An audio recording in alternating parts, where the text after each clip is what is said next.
Hey, you ever felt like God showed you something and then made you wait for it, or you didn't quite understand, or you thought you knew, but you didn't? This podcast is for you. And it's going to talk about something big is coming. Thank you for tuning in with us. Come on and hang out. God bless you.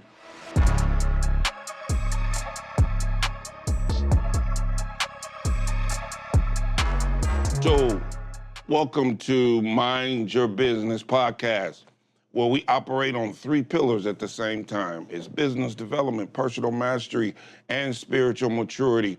And so that's what we have been building on. And listen, we have walked through two series, the Esau series, where we talked about Esau and all of that. And we did the Agar series, where we walked through Proverbs chapter 30, the 30th chapter of Proverbs, and went through all the things that Agar saw there. And now we're getting ready to begin to announce. For these next few weeks, we're going to announce what's coming, and that is the NYB University, our school community, where not only will we be doing the podcast, but the NYB University is going to help us to go a little deeper, a little further, and it's going to help us to build better.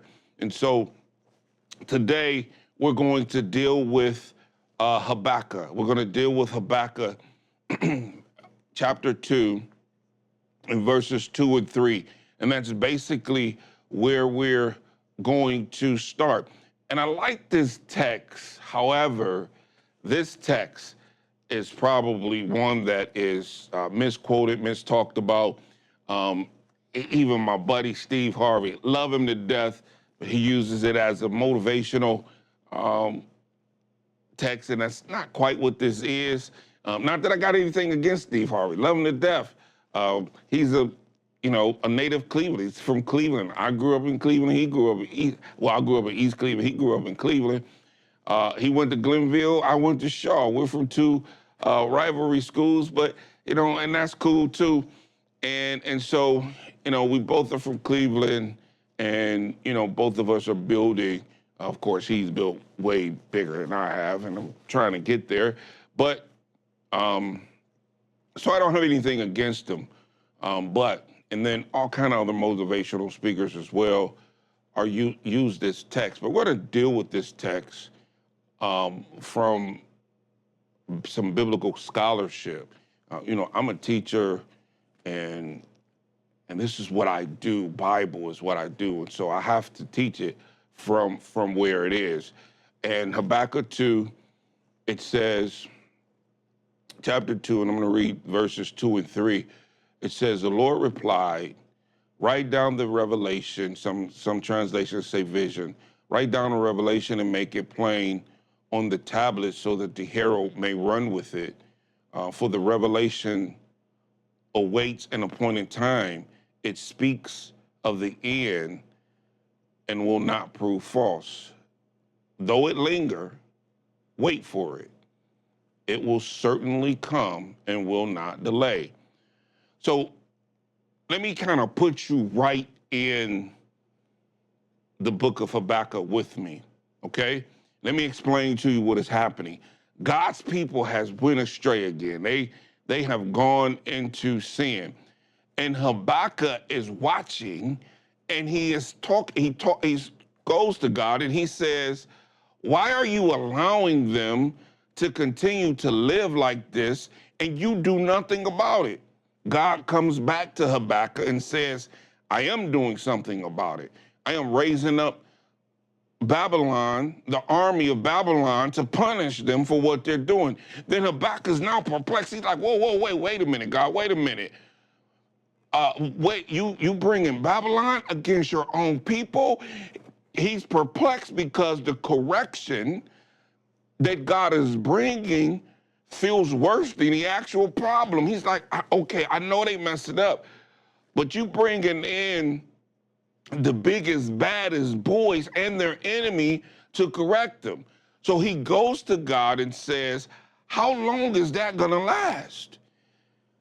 And if we're honest, many of us that sounds like us. We know the consequences are real, but you are looking at the wreckage and wondering and saying, how long is this going to last? How long am I going to be in this season? When does this season end? When do I get to do something different? When do I get to rebuild here? And that is exactly what Habakkuk is doing, is dealing with in this particular text. And so when we look at verse 1 again, chapter 2, verse 1, it says, I will stand at my watch station myself on the ramparts. I will look to see what he will say. Okay? He says, I will stand at my watch station myself on the ramparts, which is up high, and I will look to see what he will say. So again, Habakkuk complained to God twice out loud. No, not a polished player. He didn't clean this thing up. He didn't Christianize it. Just a man in crisis, telling God exactly how he felt. And he's saying, Lord, how long? How long is this gonna be? How long do I have to call on your help and you're not listening to me? So in verse 1 and 2, that's what he does kind of in verse 1 and 2, and God comes back and says, again, like I said earlier, I'm raising up the Babylonians. And that only made things worse. So Habakkuk came back even more confused, as I said earlier, and even more angry and even more direct. But here's what makes Habakkuk different than most people who complain to God.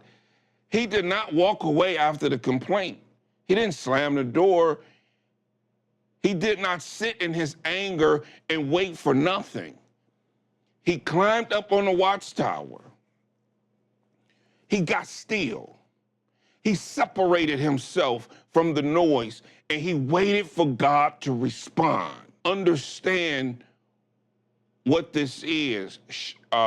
Shamar, to give guard, to give careful attention, not passive waiting.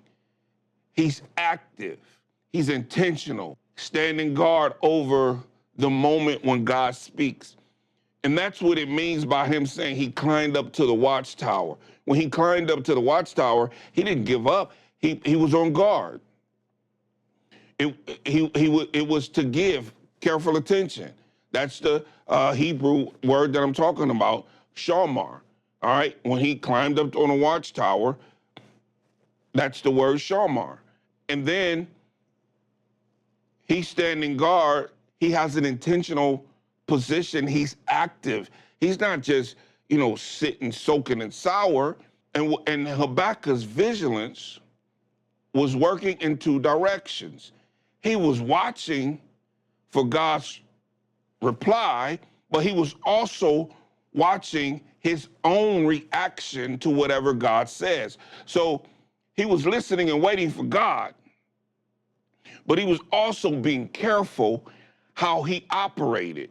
When we look at verse 1 again, he says, I will look to see what he will say to me and what answer I am to give to this complaint, or what answer he's going to get to his complaint. He was preparing himself to receive the answer that he might not understand, an answer that might not be wanted by him, an answer that might be just as puzzling as him, what he was complaining about. And instead of reacting, instead of getting upset, he went and positioned himself to respond. That is a level of self-awareness that most of us skip most of the time. He's waiting to hear from God. He gets the answer, and then he goes and position himself to be able to see what was coming. He's looking for the answer that God gave him. Most of us, we want to hear from God, but we are not willing to check ourselves when the answer comes back different than what we expected. We want revelation, but only if it matches what we have already made or what we have already said. All right? Habakkuk said, I'm going to hear whatever God has to say, and I'm going to watch how I receive it in both directions. How I receive it, and then how I respond to it. That's what I mean by both directions. That was the watchtower he was on. We quote this verse about writing the vision down. We build vision boards on it. We make so we can make it plain. We set goals, but we never actually got still long enough to hear what God was saying in the first place. So basically, when we start off with this, what I want you to know and understand is get still long enough to hear what God is saying about where you are in this season. Listen, he went to God and he asked him, Lord, what is going on in this place? What is going on with your people? Look at how they acted. They acting a fool. But then when God responds, I mean, Habakkuk's like, whoa, wait a minute. I know they messing up, but you about to bring their enemy against them to chastise them? And so he gets, but in this conversation, what you see at the beginning of chapter 2 is that he gets still long enough so that he can hear from God. That's what going up in the watchtower meant. That's what going up and being on a rampart means. He was there on guard, looking and waiting and actively listening and waiting for God's answer. He wasn't necessarily like still as in do nothing. That's not what I mean when I say be still long enough. What I'm saying is put yourself, be still in the position, be actively still, if you will, so that you could hear what God is saying. He didn't just sit there and get mad. Went up to the place high enough so that he could see what God was saying and see what God was talking about. So be still long enough to hear what God is saying. Habakkuk had real pain, real confusion, real anger, and he did not pretend that it wasn't there. He took all of what he was going through, he took all of that to God. And then he got still long enough to hear the response. And he prepared himself to receive whatever that response was. And that's the part where we kind of mess up many times. We don't prepare ourselves to receive the response that God is going to give us, because listen, when you take it to God, you're taking it to the Almighty One. Understand, God is all powerful. He's all knowing. He's everywhere at the same time. He was the beginning before the beginning began. I mean, understand, he's been around before. There's no time where he was not, that he did not exist. And listen, he is outside of time. Now, I'm saying all of this because God, in his real essence and being, is beyond our mental capacity. So when we ask him for something, we have to ask him in our finite little bitty minds. But then when he brings it back, he brings it from his position and who he is. Yes, he brings it, brings it down to our level, of course. But his thinking and his responses are normally going to be different than what we think because of who he is. He's on a whole nother level that we would never even understand. And so when we ask him, we got to be willing and waiting to hear something that I didn't even see that coming. I didn't see God coming that way. Because we can't we can't like predict what God is going to do. Listen, many times my kids, okay, my kids, I can basically, and this is almost with anybody I'm close to, my kids, my wife, my friends, people that work with me, for me. You know, once you've been around a person long enough, you can basically know how they're gonna respond because you spent enough time with them, okay? So, I can tell my kids something and I can basically know how they're gonna respond. Why? Because I raised them. I know them. You can come tell me something about my kids. And based on what you said about them, I can almost tell you if you're telling the truth or not because I know my kids. I know them. I'll never forget one of my sons got in trouble. Well, he didn't even really get in trouble.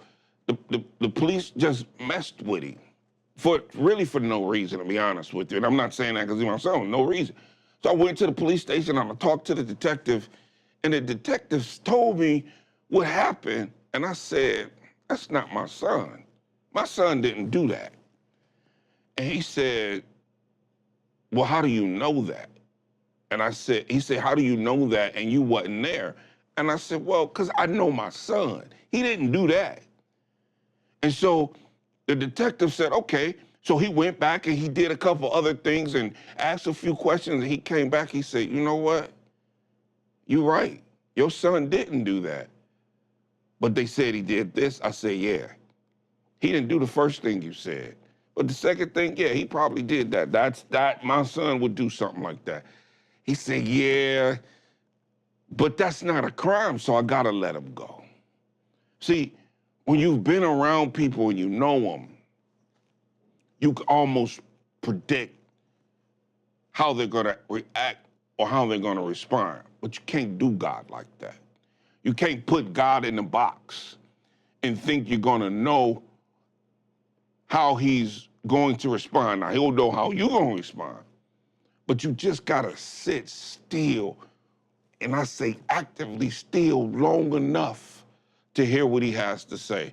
Here's a key principle I don't want you to forget. You cannot receive what God is saying if you never sit still long enough to hear it. The revelation does not start with the plan. It starts at the watchtower. And the watchtower is just not about hearing God. It's about preparing yourself to receive whatever he says, even when the answer is not what you expected.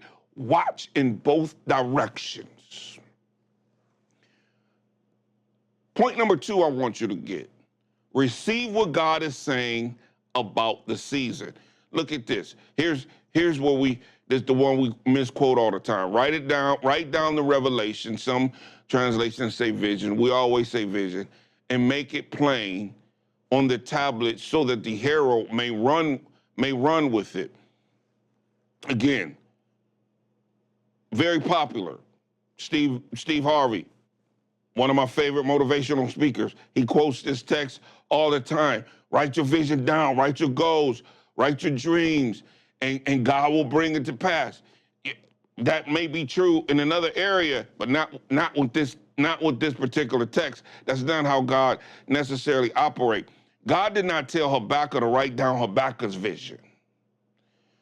God told Habakkuk to receive the revelation that God was giving. So what Habakkuk was getting was not his own vision, his own goals.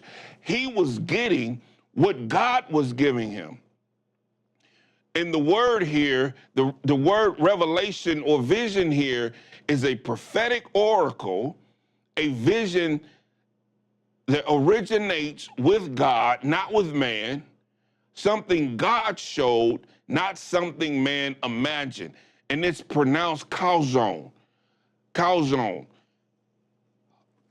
That's the actual word in Hebrew that it is. So Habakkuk, again, didn't come up with his own vision.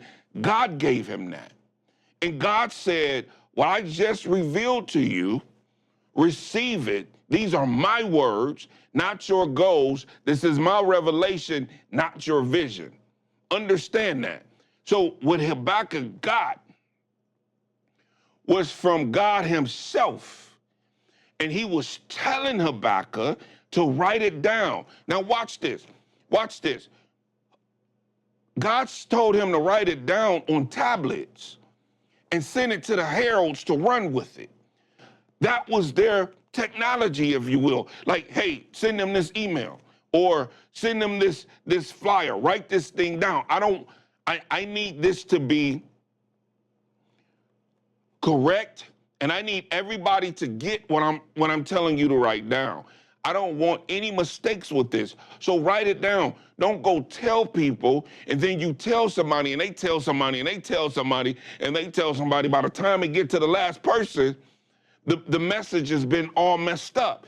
It's, but so he said, write this thing down. That's how you made a message permanent. It was clear that way. It was shareable. You carved it in a stone and you handed it to the runner. That was their technology at the time. But the point was never the writing. The point was three things here. Receive what I'm telling you. Make sure it's clear and hold on to it. Meaning he's saying, this, I want you to get it, so receive it. Make sure it's clear and that it stays clear. And not only does it stay clear, but I want you to hold on to it, because this is not only for you, it's for generations to come as well. So don't go, I need you to write this down so that it stays clear. The Hebrew word here is very plain. Y'all know I'm gonna bring the Hebrew out on it. It's called bar, B-A-A-R, and it's to make distinct, to make so clear that there's no confusion, no ambiguity, no room for misunderstanding. The point is clarity. That's why he told him to write it down. Getting it so clear that there's no misunderstanding, because when God gives you a revelation, you want to make sure that that's clear and that everybody understands it and no one misreads it. That is the move here. Get it clear, or get clear, you get clear on what God is saying to you in this time of your season. What is he saying to you? Basically, when he told Habakkuk to write the thing down, he basically said, here's what's happening, and this is how they deal with it. This is the season they're in. Babylon is coming, and judgment is coming. Babylon is coming, the enemies are coming, and I'm bringing them. But here's how they deal with it. They deal with it by living in faith. If they have faith in me, God says, that's how they deal with it.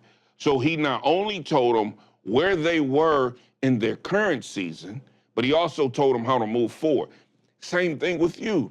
When you get with God, you get still long enough to hear from him. He will, God, the word says it. God will literally get you to the point where you know where you are in this season. Many times he don't explain it. He's not gonna give you no explanation many times, but he'll let you know where you are or remind you of where you are. And then he tells you how to move forward. Get still long enough to hear from him, and then begin to understand what God is saying about your current season, where you are and how to move forward. That's how you really get to the point of getting an understanding from God on how to deal with your current season, and then what it is to do in the future. God did not tell Habakkuk what was wrong. He told him how to live in the middle of it. Understand that. He didn't tell him what was wrong. He just told them how to live in the middle of it. That is how God operates. He does not leave you in confusion. He'll tell you where you are in this season, and then he tells you how to move forward. And here's one more thing that I want you to understand. God said the heralds are supposed to run with it. The message was never to be private. What they were going through, because he just didn't tell them. That's what I meant to say earlier. He didn't just tell them what was wrong.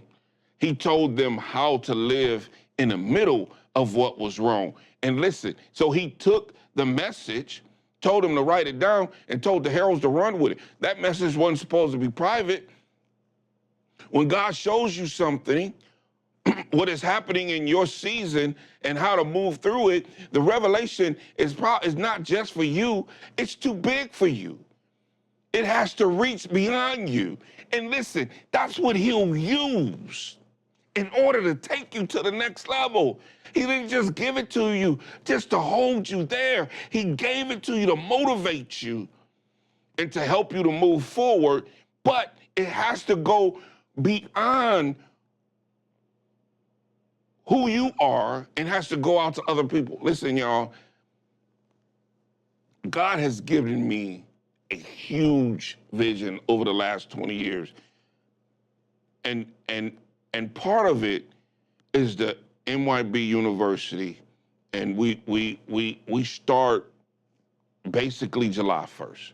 Okay? We're gonna open the doors, we're gonna within our school community, but it's so much bigger than just what we see here on this podcast, what we see with NYB University.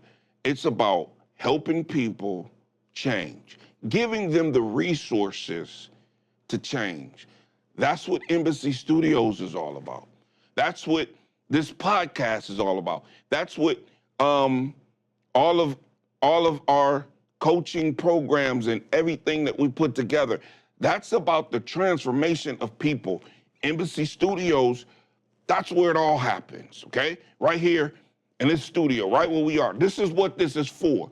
NYB University, all of our coaching programs, all of our master classes, even our VIP days. These are just not regular things. These are to help people go from one level to the next level to the next level, to help them to see how to rebuild or build where they are in that season of life. That's Embassy Studios. But then we have the Embassy Group International. That's for the transformation of cities. So we take that as a real estate development hand, and we want to use that and we've identified 205 cities within the United States, and we put together this thing called the G-Space framework that we actually use as a real estate development project. And G-Space is an acronym where it's biblically based and theologically sound on how to transform cities or communities. It's huge. It scares me to death. I have no idea how to get it across. I just started here from what God has given me. And all of this stuff, it came from, most of these cameras and stuff came from things that I had laying around in the basement and wasn't using. And then eventually we just built on top of some stuff. And a friend of mine at the time owned this building that we were in, and he gave us the space to operate out of it. And he sold it now. And so, yeah, now we just regular tenants. But before, it was my buddy, but that's how God started it. We just didn't happen to show up here. This is what I feel like is God ordained. So if you know my story and know where I come from, selling drugs and all of that stuff, to where I am here, we are looking to transform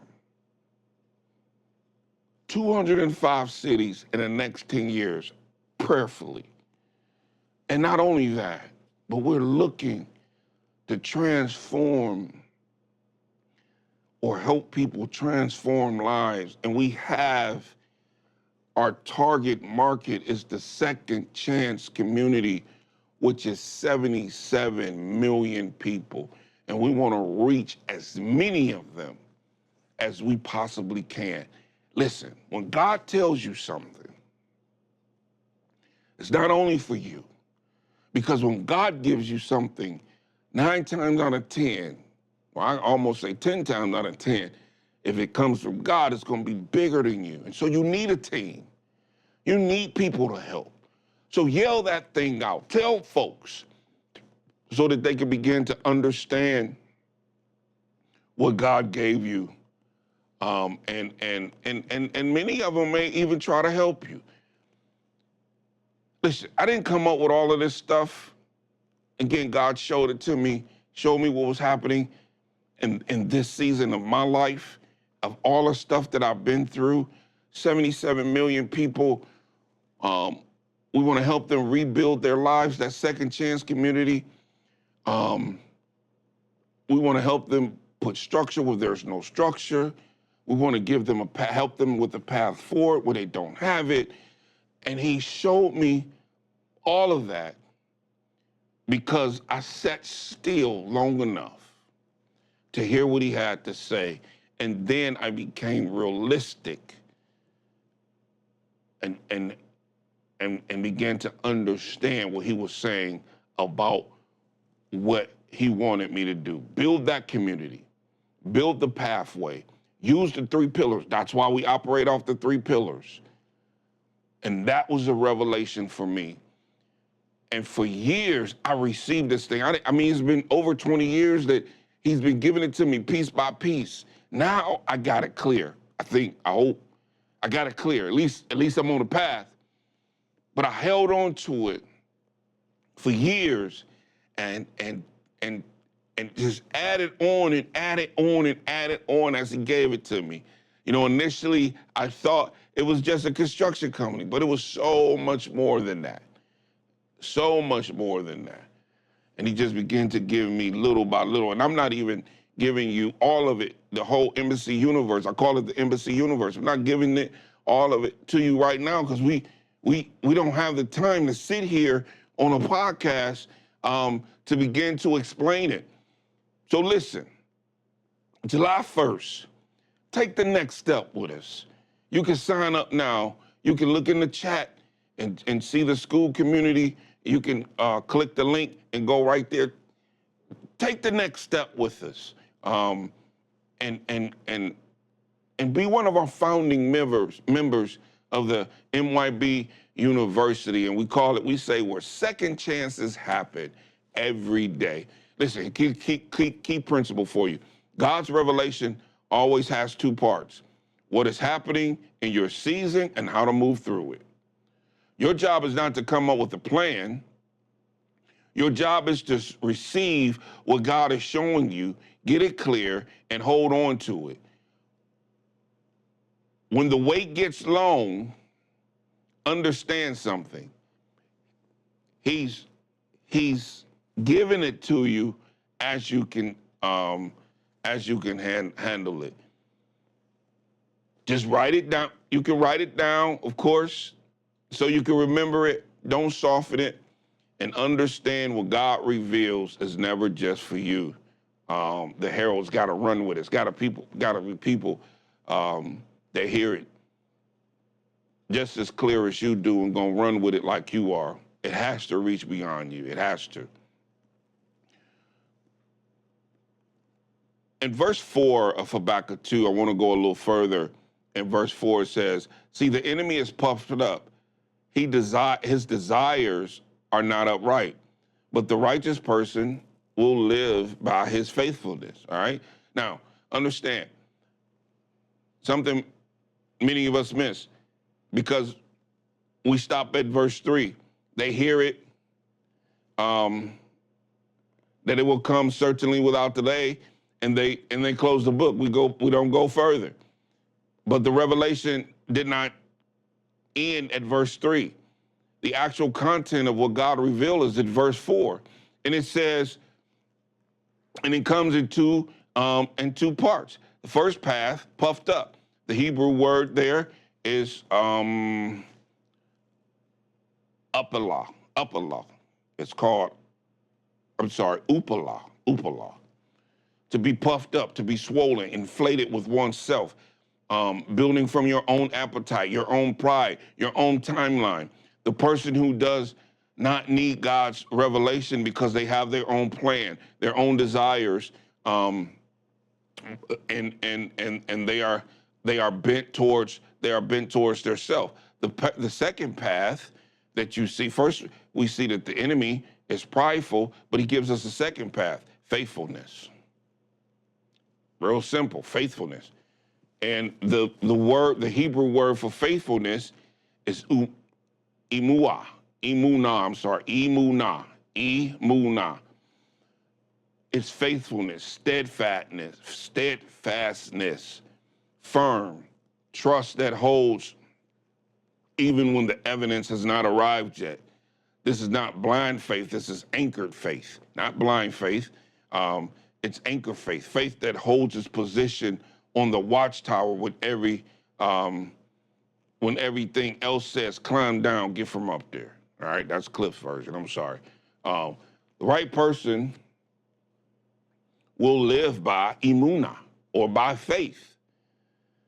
That verse is so important that Paul quoted it a few times in the New Testament. Romans, and you can go look at it yourself. Romans 1:17, Galatians 3:11, and then the entire book of Hebrews is built on faith. The righteous shall live by faith. It is the theological backbone of the Christian life. And it came, well, I think the first time we actually see it, and I could be being corrected there, but we actually see, put it like this, we actually see it in Habakkuk in the Old Testament before we see it in the New Testament. We see it right here in the middle of the revelation that God gave to Habakkuk to make that plain, all right? And so, and here's why all that matters. Every person rebuilding their lives faces these two paths every single day. It's almost like the two things on our shoulder. One is a little devil, and one is a little angel. And the little devil is saying, "Go your way, do it your way, do it your way, do it your way." And the little angel says, "Hell, wait, make sure you're doing it God's way." See, the puffed up path says, "I'll figure this out myself." And that's when we get frustrated and upset, kind of like how Agar was talking about in Proverbs, weary, worn out. Man, I can't do this on my own. We say, "I'll grind harder. I will force it to happen on my own timeline. I don't need to wait on anybody else, not even God. I don't need anybody. I will make this happen with my own hands." That's the first path. The second path, to live by faith, the imuna path, says, I will trust what God says. I will wait for his appointed time. I will move according to his will. I will build from his revelation, not my frustration. Now, your frustration may lead you to talk to God about it, which will lead to his revelation for your life. But don't build out of frustration.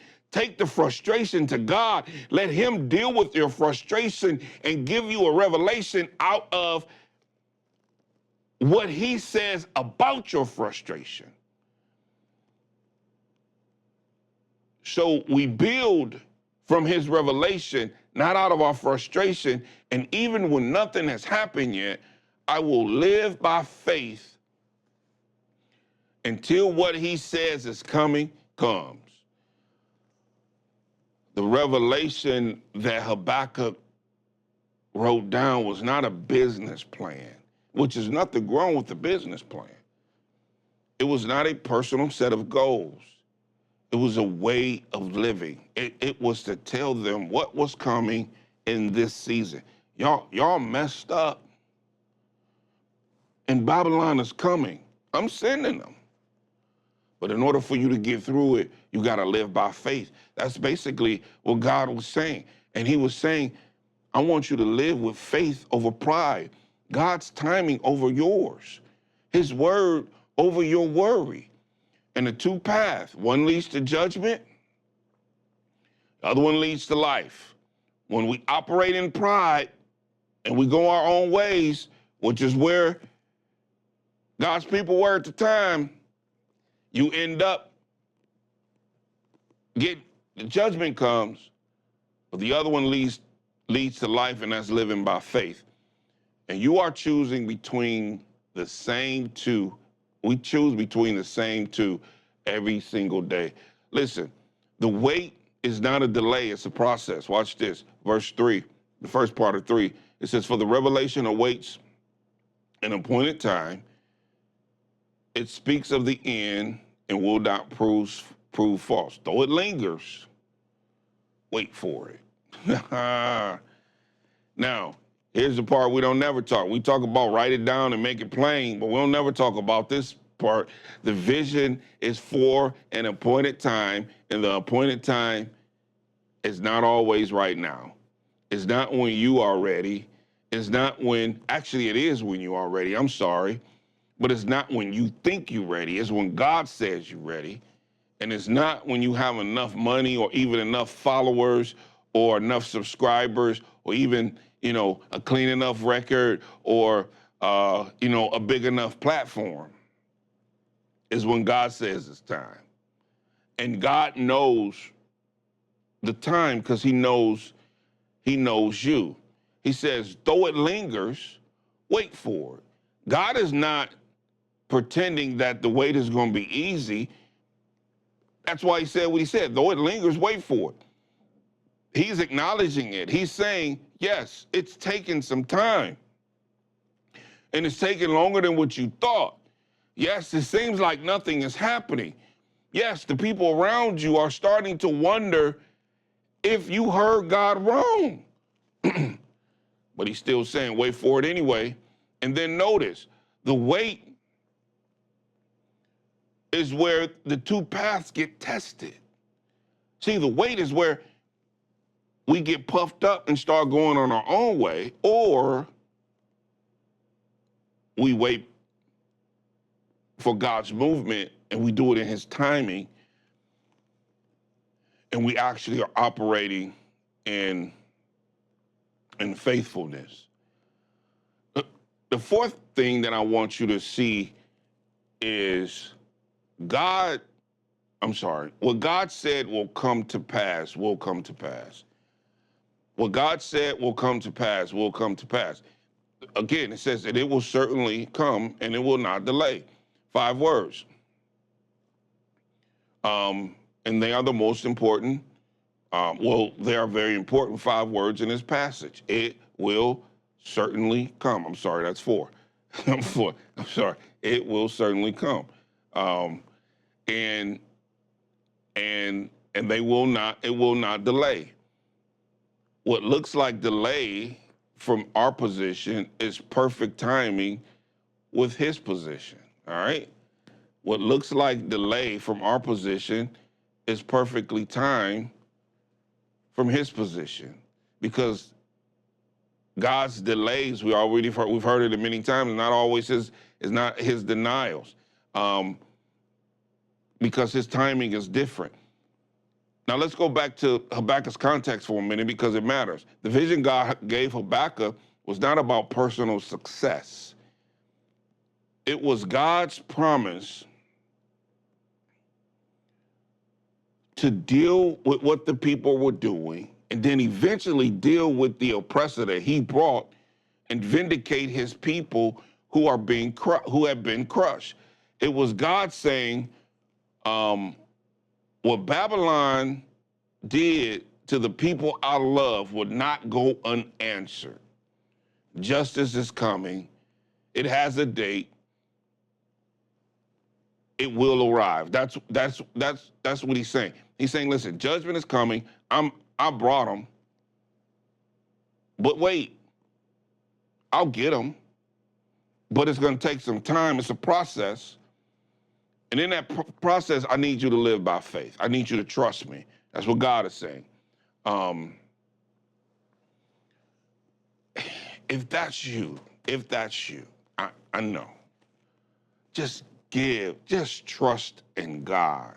And I would pray for you that the wait is almost over. And if you've been listening to the podcast, you already know that though it lingers, it will come. Join us again, July 1st, but you can sign up now. Comment in the chat. I mean, go um, click the link in the bio. Click the link in the bio. Yeah, that's right. I got it right this time. Click the link in the bio for our school community. Sign up with us. Go to the next level with us, because we here at Embassy Studios on the Mind Your Business podcast, we are about helping people go to the next level. So go with us from the podcast over to MYB University. But let me give you the Habakkuk framework. Again, move number one, get still. Before you can receive anything from God, God is saying you got to hear from him. You got to station yourself. That's why Habakkuk went to the watchtower. Separate from the noise. Get still, or I'll say get actively still long enough to hear what God is actually saying to you. And prepare yourself to receive what he is saying, even when it's not what you expected. I like to call that watching in both ways. Watching what he says or listening to what he says, and then actually preparing yourself to respond. Move number two, receive it. Receive God's revelation, not your goal list. Get clear on what God is saying. Make sure there's no confusion, no ambiguity, and hold on to it. And even if the wait gets long, I waited basically over 20 years, to be honest with you. Not saying that everybody had, but I waited over 20 years to actually understand the entire revelation that God was giving me for my purpose. Listen, now on the way, we were doing this and we were doing that and we were doing that. So the wait wasn't just me sitting somewhere for 20 years. I stayed active, but I constantly listened, constantly was on my watchtower, listening to what God was telling me to do. And when he gave me the vision, he gave it to me earlier on. And I did write it down, made it plain, but it wasn't for me to, it wasn't a like a vision board, but it was like literally writing down what he said so I wouldn't forget it, so it would be clear. And I actually go back to that and compare everything that we're doing to what he gave me in the very beginning, all right? So don't rewrite it. I didn't rewrite it. Don't rewrite it. And don't let your frustration change it. Understand what God is saying. Receive it. Move number two. Move number three. Choose the path. Choose the path. This is actually part of two, so I'll say your move number 2A, if you will.